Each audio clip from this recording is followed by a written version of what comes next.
Hello everyone, I'm Mar Ortiz and I want to teach you how to design from scratch. In previous videos, I uploaded a 10-day challenge. However, people were asking for a tutorial on how to use Figma, so here I am. Do you remember this famous retro game? Which, by the way, has an incredible movie? Well, I'm going to show you how to build from the smallest blocks to the final pieces.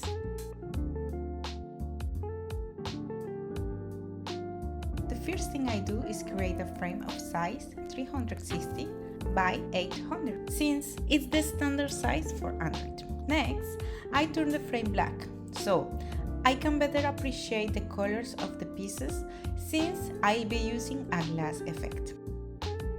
The size of this square will be 30 by 30 and I build it as follows.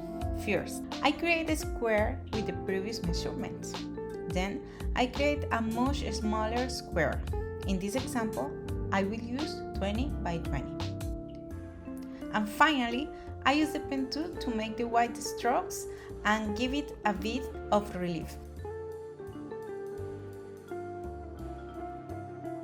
Here, we already have an idea about how this is gonna look. I proceed to remove the 20 by 20 piece because it has served its purpose and it's no longer necessary. So let's start coloring it. You can use any color you like. I use a background gradient for the main square, a lighter color at the top to create a lighting effect. Also, I make the bottom darker to highlight the shadows. And finally, I use a gradient for the sides.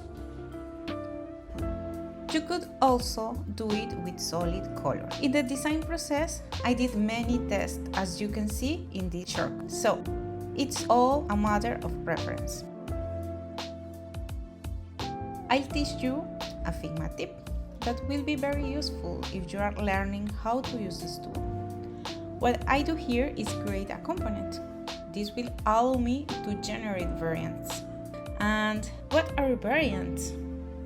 They are pieces that you can change very easily and will update your design in just a couple of seconds and without much effort. I duplicate the pieces 6 times since we'll need to create 6 different compositions in the end. Once I have my variants ready, the most fun part begins.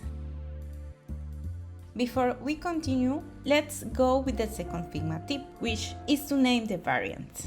As I show in the video, in the right panel where it says current variant, change the text from property 1 to whatever you want. In this example, I decided to call it color. Then you start selecting piece by piece and in the field that say default, you will replace it with the name. I decide to use color names like red, light blue, blue, yellow, pink, and purple.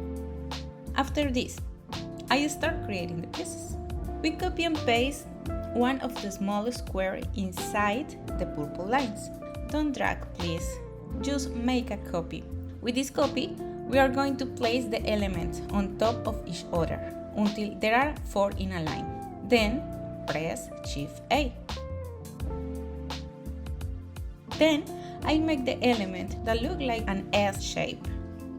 This one is a bit more complex. What I do is place 3 horizontal squares, select them and press Shift A. Select the first square from the top and in the layer section I set it to 0. I repeat the process, this time with 2 squares. Then I place one element on top of the other and press Shift A.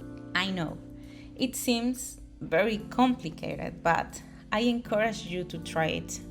After this element, the rest will be a piece of cake. The next element is a 2 by 2 block. Here, I'll align the squares in a horizontal line. Select them and press Shift A. Then, go to the right panel where it says Auto Layout, click on Wrap. This will help me give it the shape that I want. We are almost done with the block part, so don't give up. I can't wait to see your result. The next element has 3 squares in a line.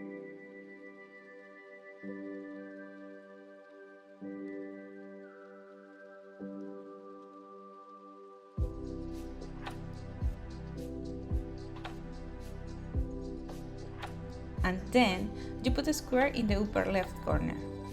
Make sure that everything in the right panel is aligned to the left. I know, it is tricky.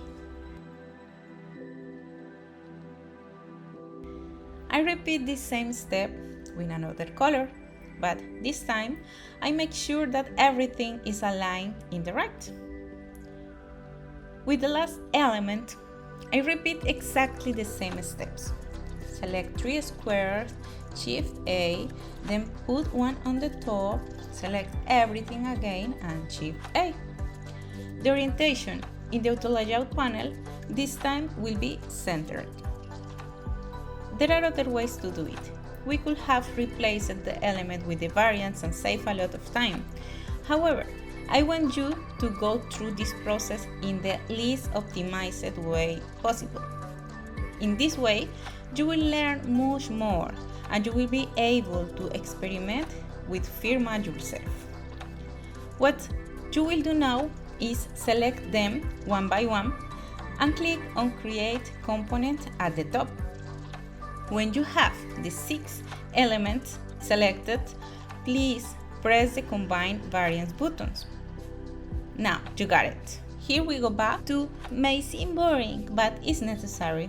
We give name to the pieces as we did before. And now we can say that we finished assembling the tile for our game. Congratulations!